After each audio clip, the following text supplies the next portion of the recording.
Bem-vindos ao Book Talk, que é o podcast da Coerência. Eu sou a Giovana Vaccaro, a sua host, e hoje eu tenho um episódio muito legal, porque eu tô muito animada de verdade pra esse episódio, que é com a Sara Guzella, que ela é autora de vários livros, ela tem mais livros do que esses aqui, a gente vai falar mais sobre isso, e também a idealizadora da FEFIC, que é a Feira de Ficção Cristã e Cultura.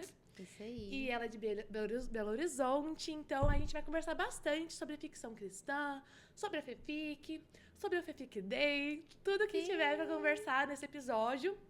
E eu tô muito feliz de estar com essa presença tão importante, né, pro nosso cenário literário e cristão, que tá cada vez crescendo mais. Então, muito bem-vinda. Ai, obrigada. Muito obrigada. A Sara veio lá de longe pra Bragança Paulista. Olha aí. Pois é, lá de Belo Horizonte. Pois é. Muito feliz de estar aqui com vocês, porque eu tava falando, a meio cenário, a meio estúdio. Muito feliz por esse passo a mais também. A gente fica muito feliz, Sara, de receber você, porque a gente acabou de começar o podcast. Esse é o segundo episódio. E é muito importante, né, trazer pessoas do mercado que não são somente da nossa editora, né? E você representa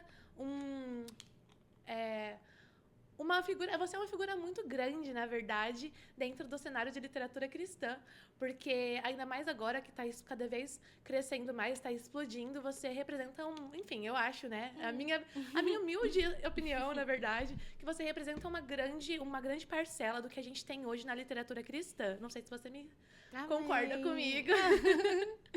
Mas, antes de tudo, eu queria que você falasse um pouquinho sobre você, para quem ainda não te conhece. Para quem não me conhece, né, é um prazer estar aqui. Meu nome é Sara Guzella, eu tenho 26 anos, sou autora de ficção cristã, desses livros aqui, e sou também idealizadora da FEFIC, que é a Feira de Ficção Cristã e Cultura. Então, eu tô aí trabalhando integralmente, né, nessa área da cultura e literatura cristã. E, antes de tudo, depois que você se apresentou, na verdade, eu queria que você contasse rapidamente, assim, sobre os seus livros que estão aqui com a gente hoje. Sim, olha, então, o primeiro livro que eu escrevi na vida mesmo é A Escolha do Verão, que a gente tem aqui. Ele é uma fantasia infanto-juvenil, na mesma pegada das Crônicas de Nárnia, Percy Jackson, e ele conta a história de um menino que nasceu numa vila onde só tinha uma estação, até que um dia o sol desaparece e um inverno rigoroso chega, tomando conta de tudo. E aí, para salvar sua família, ele tem que partir em busca da estação desaparecida. Ele tem que encontrar o verão, trazer ele de volta, senão tudo que ele ama vai ser tomado por um inverno eterno.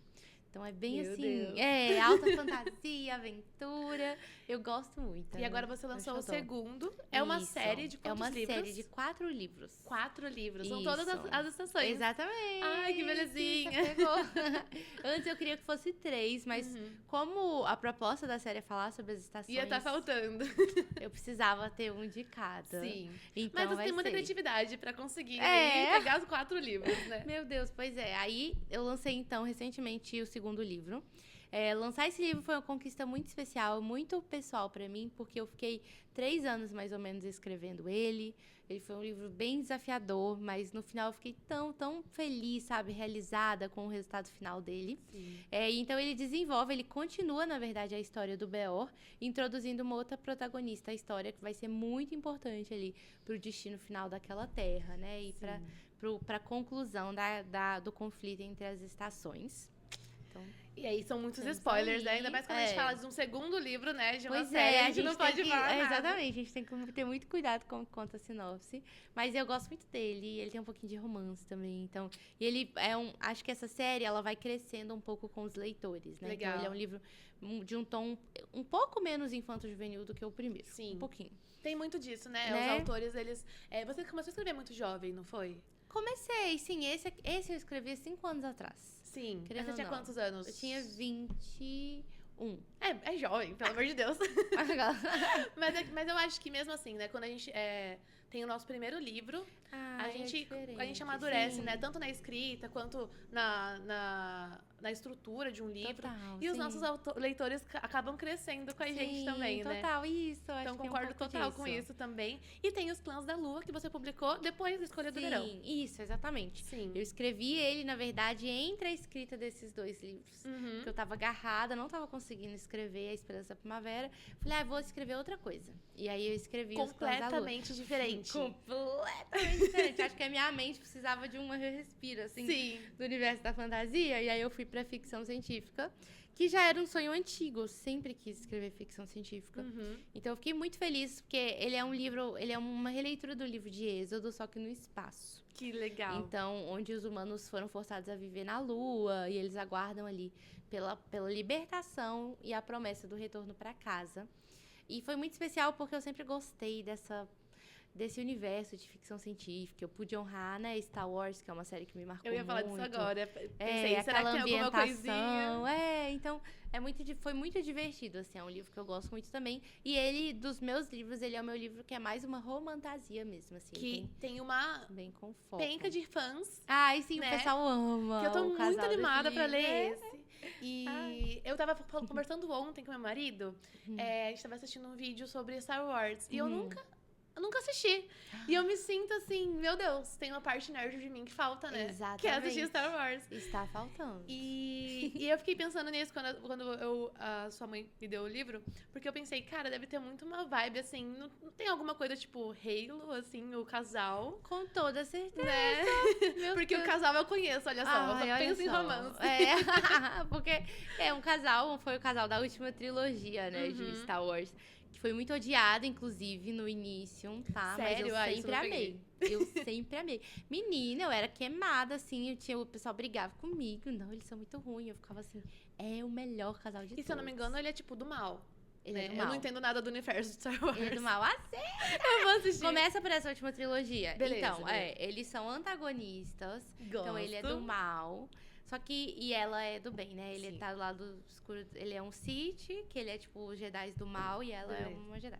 Do lado bom da força. Aham. Mas é muito legal, é muito bem, na minha opinião, é muito bem desenvolvido, assim, o personagem dele é muito bom. E é um Enfim. Enemies to Lovers. Ah, é. E como fã de Star Wars, eu sempre fui fã de Star Wars, né? Uhum. Mas Star Wars nunca foi uma série muito que desenvolvia romance. Tipo Marvel, eles sempre desprezam os romances, Sim. os potenciais romances, entendeu? E aí eu lembro, você entrou no meu hiperfoco agora. Eu lembro que eu assisti o filme, o sétimo filme, né? O primeiro da última trilogia, não tinha nada de romance, tá? Ah. E aí eu ficava assim, ai meu Deus, imagina faltando alguma se ele se coisa. apaixonasse, não sei o quê. E aí eu fui assistir o oitavo, que é o filme do meio. Eu tava num cinema na Inglaterra, na época que eu tava morando lá. E na Aham. Inglaterra o pessoal, eles não falam um A no cinema. É falta de respeito. E foi chegando assim pro meio Chegou do a filme, Sarah. construindo um romance, eu falei, não é possível que eles vão adaptar a minha fanfic. Porque até o momento era super fanfic, o romance deles. Aham. Seria impossível. E aí eu fiquei assim, não acredito. Eu não acredito! E aí teve um momento no filme que eu gritei no meio da sala de cinema da assustou todos os Inglaterra. britânicos. Eu gritei. E aí o pessoal, assim, me olhou Sempre feio. uma brasileira. Sempre. Sempre uma brasileira. Pois é. Então, assim, pra mim foi o auge ter, de fato, tido um casal ali. Não, então, eu vi sofrido, tá? É Reel, sofrido. o seu Reel que você postou, daquela É. Fallen. É. E, nossa, eu fiquei vibrada, assim. Ai, eu amo. Então, com certeza, essa semana eu vou colocar no meu Kindle, vou ler, porque eu leio mais o Kindle, né? Sim. Mas, enfim, senão a gente vai ficar só no Star Wars aqui. Você tem outros livros também, no Kindle só, né? Isso, Que sim. tem um conto. Eu tenho... No Kindle eu tenho O Fim de Todas as Marcas. Uhum. Que ele é uma ficção científica também, só que já mais inspirada no universo de Duna. Sim. Aquela ideia de um planeta desértico, né? E ele já é uma releitura mais direta da história de Cristo. Então, é uma sinopse, uma proposta que eu gosto muito. Que ele conta a história de um planeta onde todos os pecados e transgressões das pessoas se tornam marcas físicas na pele. Eu adorei essa Impossível premissa, de inclusive, apagar. quando eu vi Ai, esses pois dias. é. E aí, tipo assim, o planeta tá em caos, e aí tudo muda quando surgem os boatos de que anda ali pelas ruas daquele planeta um homem sem marcas, Quem né? será? O único Quem homem. será esse homem? Então, ele é bem curtinho, ele é bem Uhum. rápido de ler. Eu gosto muito, muito dele.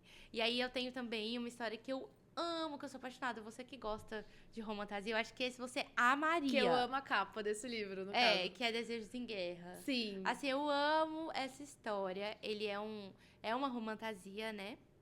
Sobre dois protagonistas de povos inimigos. E que eles moram em nações irmãs que são inimigas e estão em guerra há 1000 anos. E aí eles acabam se encontrando na zona de guerra que separa esses dois países. Que legal. Porque ambos estão em busca de um lago dos desejos, né? Que dizem que está escondido ali naquela zona de guerra. Aí eu tenho um carinho muito grande por essa história. Eu tenho muita vontade de aumentar ela, mas, sei lá, sinto que ainda não é o momento. Mas eu amo ela. Eu acho que ela já tá muito boa como tá, assim. E é um conto também. É um conto? É um conto. Ah, certo. Não, então eu vou ter uma lista aí, né? Isso. Colocar em ordem, assim, de essa aqui é a minha se você prioridade. quer conhecer, isso, essa é a minha prioridade. né? Sara lá do romance, tipo, lá do B, assim. Os Clãs da Lua e esses Desejos em Guerra. Sim. E aí eu tenho também Parque Falassier, que é um terror infanto-juvenil. Uhum. Que é bem curtinho também, é uma história que eu gosto muito. E o que eu gosto da capa, o Órfão. O Órfão da Cidade Escura. Isso, coitado. é a capa que eu acho mais linda de todas as suas. Eu amo ele. O Órfão da Cidade Escura, ele é um conto que se passa entre o livro 1 e o livro 2. Ai, que legal, então eu ele não sabia. faz parte direta aqui com a história do universo. Que legal. E como que você... Porque igual, eu consigo perceber como você colocou o Evangelho em Os Clãs da Lua. Sim. E como você colocou o Evangelho nessa série, nessa sua série, A Escolha do Verão. Porque tem as estações, na minha visão, o inverno... Não? Não? Ok. Então, na Escolha do Verão, né, na série das estações, eu trabalhei um pouco diferente da pegada dos Clãs da Lua. Mas existe uma representação de Deus ali na história, que é através da Trindade, através das 3 estrelas, legal. Que representam a Trindade. Então, quando eu era pequena, eu era apaixonada por ficar procurando as estrelas no céu. Sim. E a primeira constelação que eu sempre procurava era das 3 Marias. Eu amava como que, de alguma forma, elas estavam, tipo, milimetricamente alinhadas uma à outra, sabe? Elas tinham, além de ficar as 3 juntinhas, era o mesmo espaço era o mesmo espaço entre uma e outra, assim, eu achava muito bonito. Então, eu sempre amei essa constelação das 3 Marias. E aí, fez muito sentido pra mim, quando eu tava escrevendo... Arrasou, daqui a pouco eu vou pegar o meu. Comer, tá bom. Quando eu tava escrevendo, colocar as 3 estrelas, né? Como essa representação da Trindade. Então, a gente tem isso. Eu acho que todo esse elemento, ele é ainda mais desenvolvido no segundo livro, acho não, tenho certeza, das 3 estrelas. Mas o elemento cristão na história, ele se dá muito pela jornada do protagonista também, o Beor, porque ele é tratado ali, confrontado e transformado muito, assim, nesse âmbito do amor sacrificial, né, que é algo que vai sendo ali lapidado nele. E em relação ao mal, eu não quis colocar, tipo, uma figura que fosse literalmente o mal, sim, né? Mas eu fiz essa representação através de uma pessoa má, através de uma criatura má, que se tornou má, né? De um vilão, sim. Que foi o Inverno. Porque eu acho que tem diferença, por exemplo, E ele vai ter um livro, O Inverno. Sim. Basicamente, basicamente sobre... na estação dele, Na estação dele, né? Acho que é o Put Too Much. Continua a história, assim, mas sim, que vai ter um foco maior, assim. Entendi. A história e isso que eu acho legal, assim, da ficção cristã. Porque, igual, eu sou evangélica desde que eu nasci. E por muito tempo houve um preconceito grande sobre isso, né? Os meus avós eram pastores, então... que legal. E eu gostava muito de ler, só que eu lia mais livros de ficção secular, livros comuns, né? E meu avô me levava bastante na CPAD, porque ele era do Belém e tudo mais. Então ele falava, escolhe um livro. E aí eu chegava lá e tinha pouquíssima ficção. Eu entendo. E nessa época eu nem sabia que Narnia era ficção cristã, então senão eu teria lido. Mas naquela época, assim, eu via todas aquelas estantes e não tinha nada pra mim, né? Que eu tinha 13 anos. Pra sua idade. Então eu lia mais não ficção, né, cristã, assim. Eu lia bastante coisa sobre... Nossa, eu gostava muito da época, assim, sobre Eu era meio sádica, não vou negar. Sobre pastores que antigamente eram satanistas, aí contam toda a história Eu de antes. amava Eu adoro isso. Sabe, histórias do Daniel Era o Mastral, máximo de tal. ficção que a gente encontrava nas várias Demais, pessoas. tinha lobisomem nisso aí. Eu acho que a gente leu o mesmo livro, porque eu tinha um livro que era Entrevista com o Ex-Vampiro. Sim, também. Era esse, que do nada esse livro caiu na minha mão, que o cara era um ex-satanista e aí ele era lobisomem. Cara, eu li a série toda do Daniel Mastral na época, que era o Filho do Fogo, tudo mais. E ele conta, tipo, tudo o que acontece lá dentro, assim. Então eu, com 13 anos, era essa a minha Era a ficção nossa cristã. ficção, Né? E eu não tinha nenhuma visão sobre isso. E mesmo depois, né, que eu tava super conhecedora, Era assim, um de terror literatura. cristão e a gente não Nossa, sabia. sim. Olha No ali, ó. começo do livro, a epígrafe é assim: antes de você ler esse livro, peça para Deus te cobrir com o sangue dele, porque você não pode cair no que eu vou falar aqui. Então, Socorro. realmente, né? E eu acho muito legal que hoje em dia os jovens têm mais oportunidade do que a gente teve de ler coisas assim que não são, como vocês falam, não são sermões, né? Então, o seu livro, A Escolha do Verão, eu acho muito legal, porque você não traz, assim, o próprio Deus e o próprio Lúcifer, né? E você Sim. cria de outras formas, isso é muito importante, né? Assim como Nárnia, que é Total, tão interessante. Muita gente não sabe que Nárnia é cristã, Pois é. ou Tolkien também, né? Uhum. Todas as vezes que a gente vai conversar sobre ficção cristã, as pessoas que não são desse meio ficam, é sério? É, o O pessoal Senhor sempre dos fica Anéis? Com aqueles bichos tudo? Você fica, olha aí. Eu acho Então. que a igreja tinha muito preconceito, assim, a nossa geração, né? A igreja tinha um preconceito muito grande contra a ficção, mas a fantasia em Fantasia. específico. Harry Potter, É. você lê Harry Potter? Era tipo Inferno. assim. Pois é, e é muito, muito doido, porque eu já vi gente brigando comigo com as crônicas de Nárnia. Tipo assim, é Nossa. satânico, não sei o quê. Sim. E então eu acho que a gente tem vivido, é uma misericórdia do Senhor que tem aberto muito os olhos, né?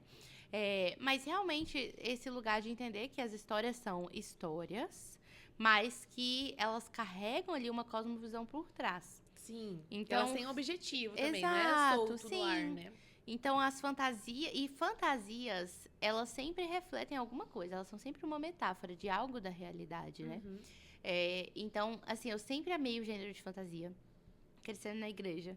Nem sempre eu era compreendida aí. Sim. Mas eu sabia que pra mim aquilo ali não era um escape da realidade, sabe? Aquilo ali não tava Sim. me, sei lá, fazendo algo ruim no meu coração. Pelo contrário, né? Naquelas histórias eu encontrava ali verdades profundas, né? E que Exatamente. refletiam muito na minha própria fé, inclusive.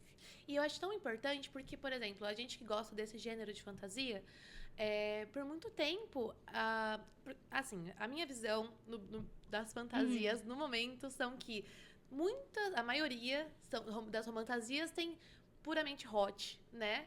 Pois Ou quando a fantasia é de alta fantasia, assim, tem muitas questões mais satânicas também, né? Que são bem... E elas não são retratadas como mal, né? São retratadas, Eu tipo, acho que é nossa, isso. romantizadas, assim. Então, isso eu acho que se eu tivesse lido os que eu li ultimamente com 13 anos, eu ia falar, nossa, que legal! Então, eu acho muito de extrema importância a fantasia cristã tá crescendo tanto e não ser, igual você falou, pregações tão literais, né? Sim, eu acho que assim... Querendo ou não, afasta, né, os Sim, leitores. eu acho que eu consigo classificar, assim, 2 pontos principais que diferenciam, né? A fantasia cristã da fantasia moderna, vamos dizer assim, Sim. atual, contemporânea, mais que a gente tá tendo muito, né? Uhum. A primeira é realmente ir nesse contramão da literatura erótica, né? Dos hots que estão sendo muito popularizados para adolescentes, né? Galera nova. Hoje eu glorifico muito ao Senhor mesmo, assim. Porque na minha adolescência, Giovana, eu li muito, muito, muito. Sim, E eu graças a Deus nunca caiu na minha mão um livro hot. Uhum. Que já é uma realidade totalmente diferente dos adolescentes de hoje, que é o que é mais oferecido para É o eles. que mais tem. Então, por muita graça e misericórdia do Senhor, assim, isso nunca caiu na minha mão. Eu tava lá lendo, consumindo. É porque não tinha antigamente lendo. também. Pois é. O que tinha eram, tipo, 50 tons de cinza. Tinha, que mas você tinha já muito olhava. menos. Sim, Tinha... você olhava, era um livro erótico. Exatamente. Não tem Ele já mostrava, cenas né? hots do nada, né? Então, e eu acho que a fantasia cristã, ela se propõe a não ir mesmo nessa onda do que tá sendo comercial e do que tá sendo vendável, né? De sempre colocar um hot. Sim. Até porque ela reflete muito essa pureza do relacionamento cristão e daquilo que a gente encontra na palavra, mas sem ser uma pregação, entendeu? Não Sim. tem ali uma coisa assim, mas é um casal que o relacionamento deles é retratado de forma pura, em meio àquela guerra, em meio à fantasia. Existe ali uma tensão, existe um romance, mas existe uma santidade que é muito preservada, né? Sim. Pelo autor ali durante o romance. Então, eu acho que esse é o primeiro ponto, já que hoje o que mais vende, né, o maior hype das fantasias é o hot, das romantasias. E aí eu acho que o segundo ponto, que pra mim ele é muito importante, eu sinto que ele é tão essencial quanto essa questão do hot, é a relativização do bem e do mal nas Sim. fantasias. Eu acho que esse é um outro ponto tão forte quanto, porque às vezes, é um livro que não tem hot, enfim, mas ele tem uma distorção completa do que é bem e do que é mal, né? Uhum. E aí um outro padrão que a gente encontra muito é esse estereótipo do vilão, que ele é totalmente condenável e ele mata pessoas, ele acaba com o mundo, mas ele é visto como desejável, porque Que ele... se torna o anti-herói, no caso, né? E ele é visto como o sonho de consumo das leitoras, porque ele ama a mocinha, entendeu? Sim. Mas tudo que ele faz é, tipo... Eu queimaria o mundo por você e afins, né? E nunca tem algum momento onde ele muda, sabe? Onde ele Sim. reconhece que aquilo que ele estava fazendo era errado e ele vai pro bem, né? Por exemplo, Kylo Ren, maravilhoso, de Star Wars. Ele é muito esse estereótipo do vilão atraente, só que ele tem uma mudança de caráter ali muito forte, onde legal, ele reconhece, legal. né? E hoje isso é uma coisa que não tá tendo nas fantasias. A gente Sim. tá tendo uma distorção muito grande do que é bem e do que é mal. Exatamente. E eu acho que a fantasia cristã, ela deve ter esse compromisso, assim, com a verdade e com essa diferenciação muito clara entre bem e mal. Numa fantasia cristã, o mal ele não vai ser redimido, ele vai ser derrotado. Sim. E é isso que e aí essa é a diferença, entendeu? Pessoas podem ser redimidas, mas o mal ele é derrotado. Ele não é relativizado, ele não é romantizado, ele é derrotado e vencido no final. Perfeito. E como você se sente sabendo que com esse pensamento, né, que você tem, que é o que eu acredito também, está se disseminando tanto entre os autores de ficção cristã, ainda mais depois que você idealizou, né, e vocês concretizaram a FEFIC. Essa última edição foi a terceira? Foi a quarta. A quarta. E tava muito, muito cheio. Sim. Eu fui todos os dias e tava lotado. Naquele sábado, não dava pra andar no sábado, né? Que loucura, Então, eu fiquei muito feliz com aquilo, porque muitas feiras que a gente vai, assim, como expositor, às vezes a feira é muito famosa, conceituada. Se bem que a FIC também tá crescendo muito. Mas, às vezes, tipo, de literatura, enfim, contemporânea mesmo.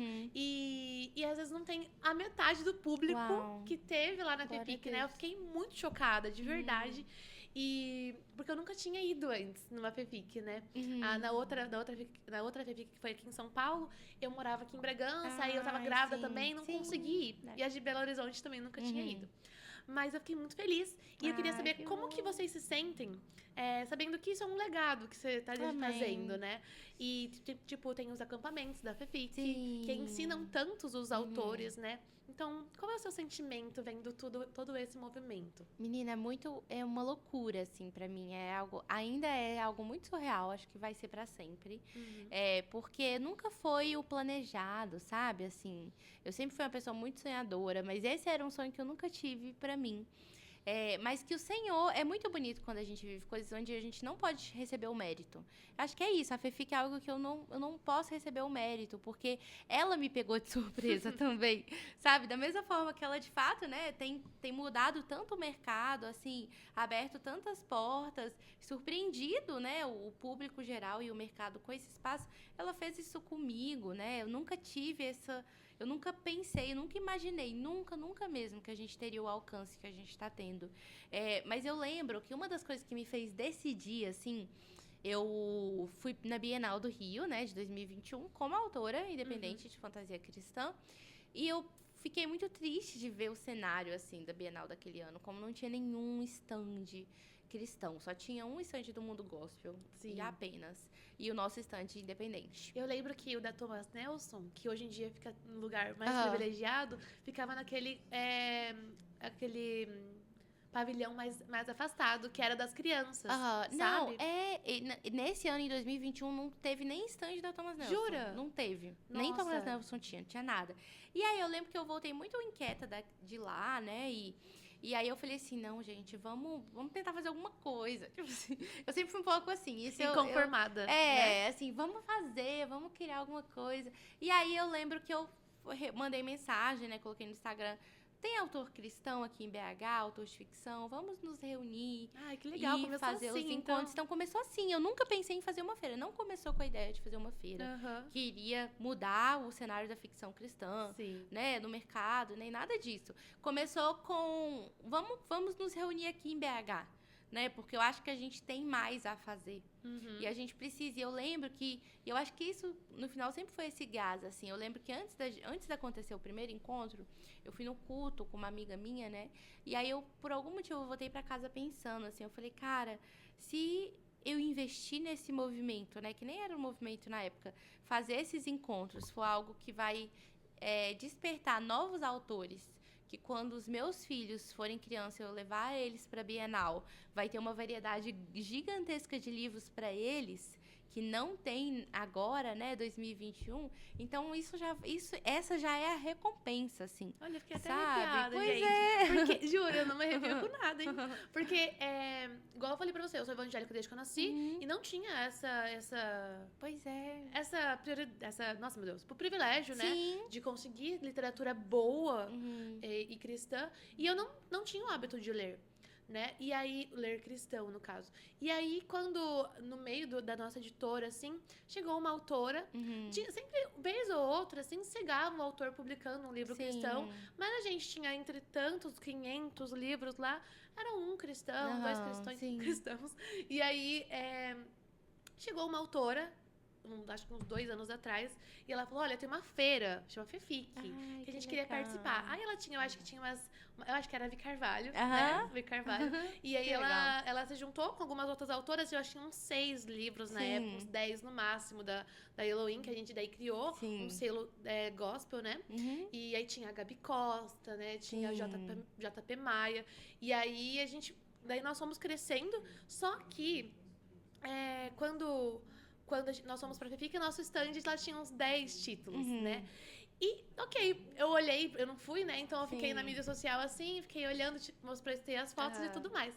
Só que daí, da outra FEFIC pra essa, deu um boom tão gigante, assim, na minha visão que não estava por dentro, eu fiquei, assim, chocada. E aí, minha mãe falou assim, Giovana, você tem que escrever um livro cristão. Aí eu fiquei, gente, mas eu nem consumo isso, né? E eu fiquei com vergonha de não consumir. Aí eu comecei a consumir e eu finalmente escrevi um livro. E eu fiquei muito feliz, assim, porque realmente as próximas gerações vão ter muito o que ler por causa daquele seu pensamento. Nossa, não teve nem nada aqui na Bienal do Livro do Rio de Janeiro. Vamos se juntar com o pessoal do BH. Né? Então, tipo, olha que cadeia gigante que você criou, né? Que vocês criaram. Então, eu acho que é um pouco isso. Eu acho que muitos autores cristãos, às vezes, estavam nesse lugar, igual você, de não saber que tinha, né? Não saber que tinha esse espaço, que tinha essa forma de contar histórias, assim. E querendo ou não, tem preconceito entre a gente mesmo, a gente tem preconceitos, né? A gente tem medo. Eu lembro que a minha primeira Bienal foi muito difícil pra eu chamar meu livro de fantasia cristã. Sim. Porque eu sabia que eu ia perder leitores com isso. Sim. Né? E eu ficava, assim, naquela coisa de...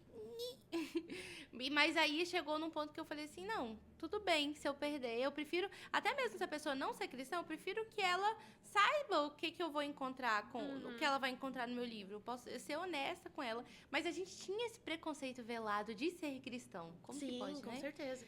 E quando você publicou A Escolha do Verão, foi de forma independente? Foi, Como foi? Qual a diferença entre publicar independente e publicar depois para uma editora de grande porte, inclusive? Sim, é muito diferente e, ao mesmo tempo, é muito parecido, assim. Quando eu publiquei A Escolha do Verão, foi muito legal. Foi um processo que eu fui aprendendo, eu fui descobrindo, porque não existia nem curso... Nem nada, assim, de, como publicar independente, sabe? Eu sinto que ali, 2020, 2021, foi quando o KDP em si começou a explodir mais. Então, eu fui aprendendo a fazer as coisas, né? E eu lembro que foi um processo muito especial para mim, porque eu lancei o livro. E eu lancei e eu fiquei, assim, surtada, tipo assim, meu Deus, será que vai dar certo? Será que vai dar errado? E se ninguém ler meu livro? E sabe? Todo autor. Fiquei naquele lugar. E eu, de fato, não tinha público, eu não tinha leitores. E eu lembro que passaram meses e meu livro tinha, tipo, 18 avaliações na Amazon. E E aí, primeiro, né, eu fiquei naquele lugar de inquietação, de tristeza, de frustração. E aí, depois, bem aos poucos, assim, eu comecei a tratar muito o meu coração. E eu comecei a olhar e falei, cara, 18 pessoas leram o meu livro e gostaram o suficiente para poder escrever uma avaliação, sabe? E era um tempo que eu tinha poucas leituras, mas todo mundo que lia me mandava mensagem com relatos gigantes, assim. Que legal. De como que o livro, tipo, Impactou a vida daquela pessoa. Como que não foi uma leitura rasa, não foi uma leitura rápida, não foi uma leitura que entreteu. Foi uma leitura que em algum momento ali ela quebrou algo e consertou outra coisa, Que sabe? legal. Assim, que foi um pouco o meu processo de escrita com o livro, né? Então aquilo me encheu o meu coração, assim, de uma convicção muito grande de que valia a pena, sabe? Mesmo que fosse ali para poucos leitores, era um privilégio, e é um privilégio, né? Fazer isso. E aí, no final do ano, eu fui pra Bienal. Então, assim, eu acho que o mais difícil, o pior do publicação independente é o pedir o livro na gráfica. Porque a gente nunca tem dinheiro, e aí você sempre tem que pegar emprestado, e aí você tem que pegar empréstimo, e aí, nossa, até pagar, enfim. Aí enviar livro também era um sofrimento. E também você publicou na pandemia. Eu publiquei na pandemia, sim, bem ali saindo da pandemia. Sim. Então era uma dor de cabeça a mais, assim. E o envio de livro eu errava toda vez. Porque eu não sou boa de logística, assim, de jeito nenhum. Aí eu enviava o livro pra casa errada. Meu Deus. Enviava 2 livros pra pessoa que comprou um. E o pessoal não passa o endereço certo. Meu Deus. Ah, era horrível. E aí, quando eu achava que tudo tinha acabado e eu tava livre, eu tinha que mandar sem código de rastreio. Ai, ali Jesus. era minha morte. Ali eu já ficava assim, nossa, era horrível. Então, esse foi o pior, assim. Então, o melhor pra Sara de ser publicada é ter alguém pra enviar os meus livros. Saber que a pessoa vai comprar o livro e o livro vai aparecer na casa dela. Olha só, e eu que não tenho passe de responsabilidade mágica. sobre isso. Só poderia ser mágica. É a melhor coisa possível. Muito mas bom. E assim, e aí ser publicado por editora, né? Eu falei que é diferente, mas ao mesmo tempo é parecido, é porque o ser publicado por editora, ele continua não te dando ali garantias, né? Sim. Então é o mesmo processo, você tem que divulgar o seu livro da mesma forma, você tem que fazer a sua parte da mesma forma, com a mesma intensidade que você vendia o livro independente, você vai ter que continuar com o livro para editora. Mas o que muda é isso, assim, é de saber que tem alguém ali que vai enviar o seu livro para casa das pessoas, né? Saber que através da editora você consegue, tipo, investir. A editora investe em alguns detalhes do livro que você, como independente, não conseguiria. Sim. Então, eu acho que é muito legal. E ter alguém também, tipo, ter um editor, assim, aquela pessoa que vai ouvir todos os seus surtos, entendeu? E que aí vai sonhar com você com as ideias, né? Que vai vira quase um terapeuta, assim, de escrita. É, acontece. Chamam a Então. minha mãe de mãe. Então. Amei. Mas assim, Pois é. muito legal o ponto que você tocou, porque a gente fala às vezes pros nossos autores da coerência sobre isso também, né? Que apesar de você estar sendo lançado de forma tradicional ou pagante, enfim, por uma editora, o seu livro estar no nosso catálogo não faz ele ser vendido espontaneamente, Exatamente. né? Então a gente pode até fazer uma divulgação legal e tudo mais, mas é muito difícil que essa divulgação, né, chegue em todos os seus leitores. Então, a gente fala que no Brasil, os autores, eles precisam ser blogueiros, precisam ser figuras públicas, né? E tem muito autor que ainda mais pelo gosto da escrita, ainda não tem muita desenvoltura na câmera, né? Ou não quer, enfim, fazer stories, né? Participar de eventos. E aí a gente tem que ficar desconstruindo isso em cada autor, né? Total. É uma necessidade, assim, que não tem como fugir dela.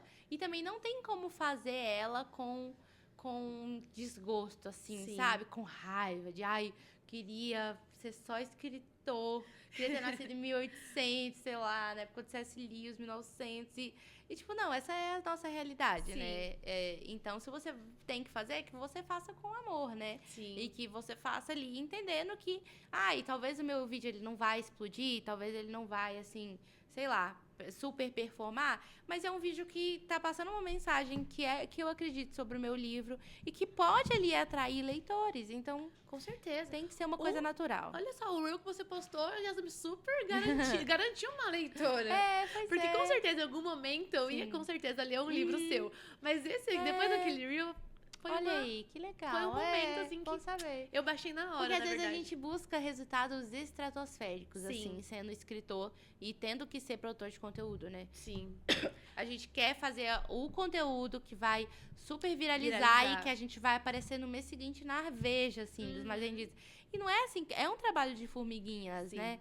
Então vale a pena com falar e produzir conteúdo sobre algo que a gente ama, tanto quanto a nossa história, sabendo que isso pode alcançar um leitor. Se for um leitor, é uma pessoa a mais Exatamente. que vai amar o seu livro e que, se ela gostar do seu livro, ela vai contar para outras pessoas, Com certeza. né? E aí, às vezes, a gente fica, eu não tenho, sei lá, o celular bom, ou eu não tenho ideia. Né? Hoje em dia nem né? é mais isso, gente. Pois é. Pelo amor de Deus. Eu acho muito legal, assim, que como a gente tem essa infinidade de influenciadores, né? Eles às vezes postam um vídeo e dá, sei lá, 4 milhões de views. Aí o autor fala assim, mas pra que eu vou postar? Pois é, Se isso eu só consigo mil não views. pode, né? Pelo amor de Deus, A gente- 1000 pessoas. Você já viu 1000 Pois pessoas é. juntas? Você já foi num estádio de futebol? É muita gente, Pois né? é, sim. Então, enfim, eu acho isso muito legal. Muito Verdade. legal o ponto que você tocou também. Eu queria te dar um presente. Meu Deus. Aqui tem uma Eu amo ecobag da Eloy. presentes. E tem alguns livros. Eu fiquei sonhando de com ficção ela na cristã. FEFIC, porque ela estava lá. A gente fez exclusivo lá para nossos Da autores da Elohim. Elohim. Ai, que é o que nosso legal. selo cristão, pra quem não sabe, aí de casa. Não acredito. Ai, gente, Tem você... algum. Esse aí. Essa pessoa é uma máquina de escrever livro. Esse aí eu Que escrevi legal. ano amei. passado. Foi ano passado? Eu publiquei esse ano agora, Eu vi, na Expo arrasou. Cristã. Mas eu escrevi Ai, durante a muito campanha política, olha só. Olha só, muito obrigada. Obrigada. Eu amei, eu fiquei super curiosa com ele. quando É uma você não postou. ficção, essa daí, no Sim. caso. Ah, e esse aqui, nossa, eu vou pegar pra ler, viu? Porque me falaram que é sempre assim, né? Um comentário. Já leu? Olha ali. Na verdade, Filhos do Trovão, eu achei que tinha a sua cara. A Lulu Eu já nunca li. leu. Já leu. Meu Deus! Ai, eu tô muito animada. E a Radija vai amar, que você vai ler, com certeza. Ai, que legal. E eu achei que quando a gente tava vendo ali quais títulos a gente ia te dar, eu achei que Filhos do Trovão ia combinar bastante com você. certeza.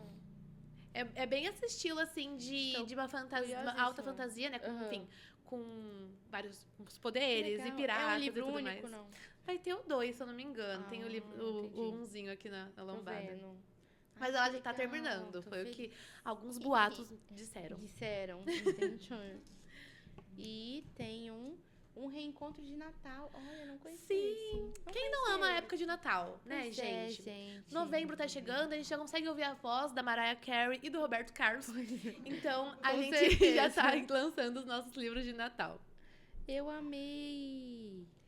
Ai, que lindo. E vocês estão com um catálogo muito grande Ai. agora de ficção cristã, né, Sim, menina? muito legal. Em um muito legal. ano. Glória A gente Deus. tá lançando Deixa eu ver. bastante dorama lembrei. cristão também. Gente, né? que legal. Vocês têm a Grazi. A Grazi, Temos. né? A Grazi Siqueira, ela lançou Isso, Conexão. uma querida. Grazi A série lá de Conexão, Minas. né? Ela é muito Ai, vários boa. marcadores são onde? Ai, tem do Conexão, inclusive, Ai, né? meu, da Grazi. Que legal. Eu amei. Ai, muito obrigada. Ah, esse aqui o pessoal tá falando muito bem também.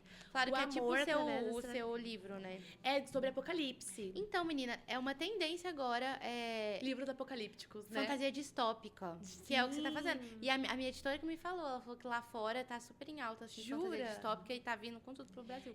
Na FEFIC mesmo, tinha muita distopia, muito cosplay, com adagas e tudo mais, né? Verdade. E esse é um presente Ai, eu da amei. coerência. Meu Deus, eu não tô Ai, entendendo. Produção, eu não tô entendendo. Esse aqui? Ah, Quê? não, achei, desculpa. Bom As que ela duas falou. mães. Eu te entendo, as duas Duas coisas. mães, né? Meu Deus do céu. Mas a gente tem um outro presente pra você. Esse é da coerência, não é da Elohim. Deus. Mas esse é uma coisa Ai, mais que assim, lindo. mais pra você mesmo. Ai, meu Deus, mas que visita. Que Sim. lindo. Calma. Isso é uma Ai, lembrança. que isso? Minha mãe gosta de usar uns brincões assim. Eu Daí- amo brincão. Eu amo. Calma, não É uma brinco. pulseira. É uma pulseira. A gente corta essa parte. Ai, que lindo. É uma pulseira. Lindo, Bem amei. delicada, assim. Ai, meu Deus, E o calma. último, que é de um... recomendo você colocar Olha que bonito! Oi. Super delícia. Vou dar um close na hora. Isso. E também tem pra você depois comer na viagem de Ai, eu volta. amei. Os brigadeiros o brigadeiro gourmet e cartãozinho o aqui. ninho com Nutella, que é do Luiz, Mundo Doce do Luiz, aqui de Aqui, ó. Bragança. Toda semana eu como, É. toda semana. Gourmet Ele é o Luiz. melhor na hora de fazer morango do amor. É o único que ainda Sério? faz morango do amor. Minha mãe é doida com morango da amor. Morango do amor. E ele. E ela a tava triste tendência que eles estão acabou. acabando, né? Não tá Sim, tendo mais Mas o morango do amor. Luiz ainda faz. Olha aí, ó. O E Luiz toda é a semana eu compro. esperança do Toda morango semana do eu amor. compro o Luiz. Ai, muito obrigada, eu amei. Ai, eu espero muito que você tenha gostado. Por mim, a gente conversaria por Pois 6 é, horas e afim. menina. Passou Me muito fala uma rápido. coisa. Ah. Sobre o acampamento Fefi, que vai ser aqui em Bragança Ai, Paulista.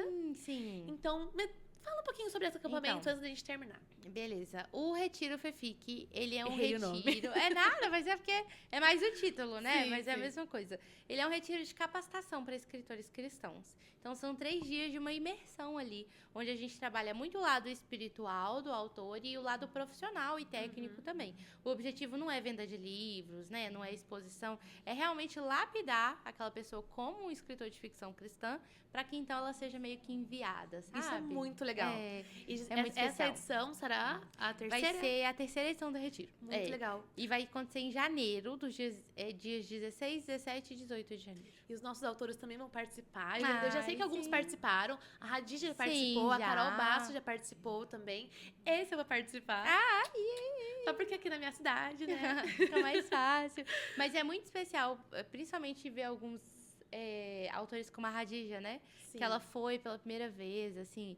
E todo o pessoal, o ano que ela foi, assim, todas as meninas deslancharam, sabe? Assim, várias... Ela gostou muito, ela falou pra mim como nossa, foi. É muito especial, é muito diferente da feira. E carrega ali um pouco aquela mesma unção, né? Mas num ambiente que ele é bem mais familiar, Íntimo, intimista. né? É, eu amo. E é muito importante. Depois eu vou deixar na descrição também o que a gente precisa fazer pra Sim, se só se inscrever e tudo inscrever. mais. E eu queria muito agradecer a sua participação, Ai, Sara. eu que agradeço. Por mim, a gente conversava, igual eu disse, por Eu 6 também. horas. A gente tem que marcar um dia ainda pra Eu você vir pra amei. Bragança. A gente, ou a Corentes com a PH. Olha Deixar aí. esse, né? Isso é verdade. Eu Pra sou doida gente- pra conhecer a loja de vocês. Que eu acho ela super pois é. bonita. A gente, você tem que agora conhecer a nossa editora. Era lá no Jaguari, onde Sim. vocês estavam, na Ah, verdade. Que legal. E a gente tem um espaço lá, enfim, de cenário também. Legal. A gente tinha livraria aqui em Aham. Bragança antes, mas aí Sim. ela fechou. Por enquanto, Ai, sim. nós podemos abrir de novo em breve, Amém. espero que sim. É. Mas, enfim, eu tô muito agradecida por você ter participado do nosso segundo episódio do Ai, podcast. É muito importante a sua participação também, porque acho que, assim como eu falei no começo, a sua figura é muito forte no mercado e também no meio literário cristão, e você tá fazendo realmente a diferença dentro desse nicho que tem crescido cada vez mais, né?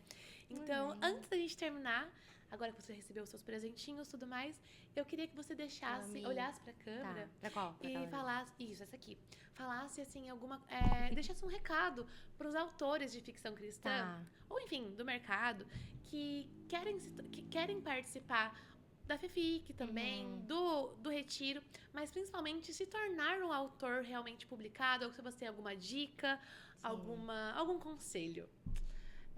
Eu acho que minha mensagem, né, encorajamento assim para um futuro autor é realmente assim, não se compare e creia naquilo que o Senhor te chamou para fazer. Uma palavra muito forte que o Senhor me deu na primeira edição do Retiro FEFIC e que eu creio assim que marcou muito a minha vida e eu vejo que marcou a vida de muitos escritores, porque todo mundo que já ouviu sempre comenta e volta para mim com isso. Foi uma palavra que o Senhor me deu sobre os tijolos. De que o que a gente está vivendo, isso que Deus está fazendo na ficção cristã, ele é como se fosse uma grande construção. E cada pessoa tem o seu tijolo. E cada tijolo é igualmente importante para a construção. Porque às vezes a gente olha, mas não tem muita gente já fazendo? Mas já não tem muita gente produzindo? O que a minha história vai ter de diferente para estar ali? Não olhe para as outras pessoas, nem para os outros tijolos. Essa construção é muito grande. e ela demanda muitos tijolos.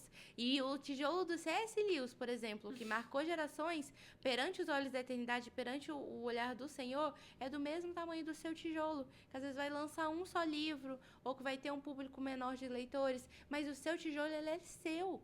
Ele foi dado pelo Senhor para você. Ele é tão importante quanto na construção final, que quem determina é o Senhor. Então, não menospreze o seu tijolo. Não compare o seu tijolo perante os olhos do Senhor. Cada tijolo tem o mesmo tamanho. E o seu papel é tão importante para Deus quanto o papel de C.S. Lewis. O seu sim é tão importante para Deus quanto o sim de todo e qualquer outro autor que veio antes. Porque não é um sim que você dá para homens, é um sim que você dá para o grande autor em fazer parte dessa construção, dessa obra tão linda que ele está formando. E que você teve a honra de ser chamado por ele, de ter sido entregue a você um tijolo. Então, cuida dele e honra esse tijolo, constrói sobre ele, né? Para que ele possa estar ali, então, encaixado nessa construção final. Não competindo contra, não sendo menor ou maior, mas ao lado dos tijolos de cada um dos seus irmãos escritores. Uau, perfeito, muito obrigada. E realmente, né, eu concordo completamente com você, porque o que a gente escreve não é só entretenimento, né? Sim. Se você escreve uma literatura contemporânea, talvez até seja, mas essa tem uma verdade muito maior, né? Sim. A única verdade. E pode fazer, por falta de outra palavra, né, um milagre na vida de alguém, né? Sim. Eu tava vendo uma avaliação da Amazon do meu livro e uma menina falou que ela pegou o meu livro pra ler no Encha Seu Kindle. E ela disse, eu nem sabia que era cristão, pra falar a verdade. Quando eu abri o meu livro, ele é um pouco de sermão, pra falar a verdade. E ela disse, eu não sabia que era um livro cristão, mas me tocou muito e hoje eu voltei pra igreja. Aí eu falei, nossa, imagina, eu não escrevi pensando que ia acontecer isso, sabe? Sim. Então, eu acho muito importante. E tudo que você falou, concordo completamente. Então, muito obrigada, viu, Sara, por ter participado. Espero que nós tenhamos outras oportunidades pra gente conversar por mais tempo. Queria que o nosso podcast fosse igual o Flow, pra gente falar por horas, sabe? 6, 7, 8 horas. Socorro. Mas a gente consegue. Mas com comida aqui, ó, a gente consegue. A gente tem que tirar nossas mães pra elas deixarem a gente comer. Isso, comer né? em paz, né? Mas tudo bem. Na próxima, a gente coloca elas junto também, né? As duas, a gente pode fazer um podcast da Andressa elas vão estar e da muito... Lilian. Isso. Né? Exatamente. Elas dão a vibe mais de logística, de assessoria. Como enviar livros sem errar o nome das pessoas. Acho importante. Mas é muito obrigada. A gente também queria agradecer a presença da Lulu. A Lulu Jesus Cop, que está aqui também. Tô dando um oi pro Nath. Quer vir cá? Vem cá só pra você dar um oi pra câmera. Lulu. Cuidado com o fio. Ai, minha irmãzinha. Muito obrigada pela Lu ter assistido também. E a gente fica por aqui nesse episódio. Muito obrigada por ter assistido. Sigam a gente nas redes sociais. Tem o nosso booktalk.coerência. Tem Grupo Editorial Coerência. Elohim Editora. E também siga a Sara. Eu vou colocar o @ da Sara em algum lugar. E também, depois vocês podem adquirir os livros dela pela Thomas Nelson e pelo Kindle, né? Isso, E é isso aí, pessoal. Se inscrevam no nosso canal, ativem o sininho e até o próximo episódio. Beijo!